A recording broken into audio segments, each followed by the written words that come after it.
नमस्कार दोस्तों, मेरा नाम सौरभ है। आज फिर मैं आप लोगों के लिए एक नई ट्रिक लेके आया हूँ जो इंग्लिश के शब्दों को पढ़ने में आपकी सहायता करेगी। तो चलिए वीडियो को शुरू करते हैं। जैसे जब हम इंग्लिश के शब्द पढ़ते हैं तो हमें एक शब्द मिलता है, वो शब्द है सी। सी को कभी सा पढ़ा जाता है तो कभी का पढ़ा जाता है, तो उसके बारे में मैं आज को आपको बताऊंगा और बहुत ही एकदम सिंपल तरीके से बताऊंगा जो कि आपको एक ही बार में समझ आ जाएगा और इंग्लिश के जो सी शब्द को पढ़ने में आपको कभी भी समस्या नहीं आएगी। तो उसके लिए मुझे कुछ उदाहरण लेना पड़ेंगे। तो उदाहरण लिखने से पहले मैं आपको एक बात और बताना चाहूँगा। हमारे जो इंग्लिश के जो शब्द होते हैं वो होते हैं 26। तो 26 में से सिर्फ अपन को जो शब्द याद रखना है वो 3 शब्द याद रखना है। और जो 3 शब्द हैं वो हैं हमारे आई, ई, वाई। 3 शब्दों को हमें याद रखना है। यदि हमें ये 3 शब्दों का हम ध्यान रखेंगे तो हमें उस चीज़ में कभी भी कन्फ्यूज़न नहीं होगी।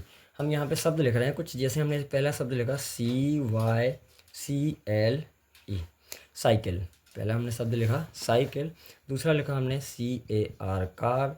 CAT, cat. CIRCLE, cycle, sorry circle. और अगला एक और शब्द लिखने वाले हैं सेलो, CELLO, सेलो। एक और हम यहाँ पे ले सकते हैं अपन एग्जाम्पल यहाँ पर SEMENT, सीमेंट। इस प्रकार से और भी इस तरफ शब्द ले सकते हैं। जैसे अपन ने देखा होगा क्राइम, क्राइम की स्पेलिंग होती है CRIME, क्राइम। इसके बाद होता है कैट हो गया, कार हो गया, काउंट लिख देते हैं एक और। ठीक है, हमने ये शब्द लिखे यहाँ पर। तो इन शब्दों में हमें देखना है कि सी के बाद हमारा जो शब्द है वो कौन सा शब्द आता है।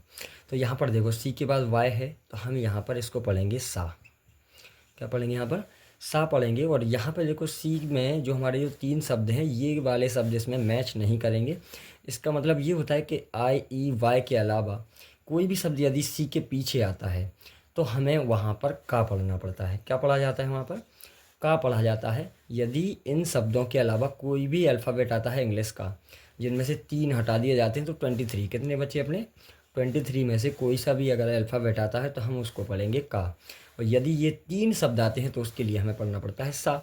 जैसे CIRCLE, सर्किल, इसको पढ़ते हैं सर्किल। इसको पढ़ते हैं सैलो, इसको पढ़ते हैं सीमेंट। ये आप लोगों को पता होगा। जब आप किताबों में या फिर जहाँ पर भी आप पढ़ते हैं तो वहाँ पर देखेंगे इन शब्दों को तो आपको अलग से समझ में आएगा।